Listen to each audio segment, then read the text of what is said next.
دا په ختیځ ننګرهار کې د غوړیو تولیدي فابریکه ده چې د پنبې له حاصلاتو غوړي پروسس کوي.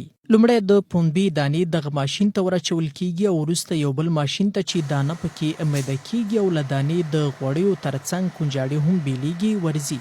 همدلته د غوړو او کنجاړي لارې سره بیلیږي چې یوې خواته تیل یعنې غوړي او بلې خواته کنجاړه تولیدیږي. تیل له یو څو نورو پروسو هم تیریږي ترڅو خالص او فلټر شي. تر فلټر وروسته تیل د کتنې او ارزونې لپاره لیبارټرۍ ته ورځي او بیا وړو او غټو بوتلو کې ځای په ځای کیږي.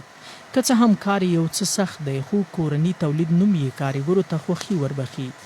د غوړیو دې فابریکې مسؤلین وایي مارکیټ ته په کتو د ورځې 13 ټنه خالص غوړي تولیدوي. د دوی په خبره که بزګرانو ته تیلي نباتاتو برخه کې تخمونه ورکړل شي نه یوازې دا چې د غوړیو په تولید کې به زیاتوالی راشي بلکې زیات شمیر خلکو ته به د کار زمینه هم برابر شي.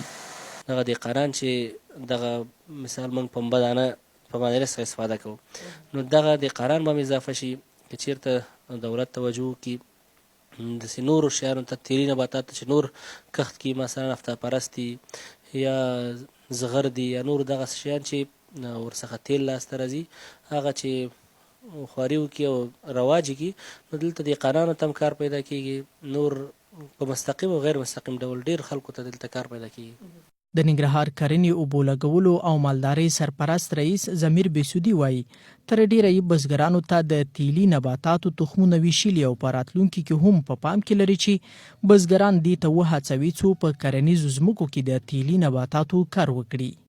څو ولسوالیو کې د لمرګلي پنبه او جوار سایبین لپاره 300 جریبه ځمکه موږ د سایبین لپاره کرلې وه چې په دې کې سایبین کرل شوي وو چې هغې له جملې څخه موږ یوازې 6 نمایشي قطعات د زعفرانو لرو چې د دغې تولید په نتیجه کې موږ کولی شو چې د تیلي نباتاتو فابریکې سره همکاري وکړو.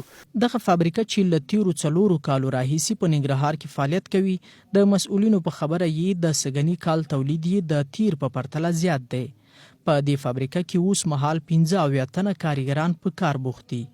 دوی وایي هڅه یې دا ده چې په کور دننه د غوړیو تولیدات پوره کړي څو له بهرنیو هیوادونو څخه د غوړیو راواردولو له احتیاجه خلاصون پیدا شي. 6 کاله کېږي د فابریکه کې کار کوم مخکې موږ سره پنجابیانو دلته کار کوو د فابریکې نو د پنجابیانو سره موږ خپل کاریګر هغوی مو ورسره دوی سره یو ځای کړي وو تر څو موږ ټریننګ د پنجابیانو نه واخیسته او موږ ټول په خپلې په حساب باندې کار باندې مکمل ټول موږ سره اوس پنجابیان څوک نشته دی ټول کارونه په خپله کوو او زموږ خپل کاریګر دی او خپل تولید دی د وطن تولید دی او په خپل وطن خلک دی مو سره د همدې وطن کاریګر دی همدوی کار کوي. دا غوړي نامخدا زمونږ خپل لاس باندې جوړو خپله پنبه دانه اخلو خپله هر څه انشاءالله موږ خپل افغانان یو دلته ټول د ورونو د په خدمت کې لګیا یو او بله خبر دا چې د بار نه بې کیفیته غوړي چې راځي او د دې الحمدلله اکثره موږ مخ نیولی خو زمونږ داسې ده چې پوره وس نه کېږي چې ټولو مخه ونیسو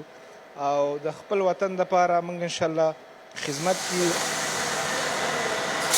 په تیر کې همدا غوړي د بهرنیو هیوادونو څخه راواردېدل. دلته په ننګرهار کې یو څه د بهرنیو غوړیو مخنیوی شوی دی. مسؤلین وایي د سړک خرابوالی او د دې ترڅنګ د برق نشتون او ناامني هغه څه دي چې دوی لا هم له ستونزو سره مخ کړي دي. له حکومته په دغه برخه کې د همکارۍ غوښتنه کوي.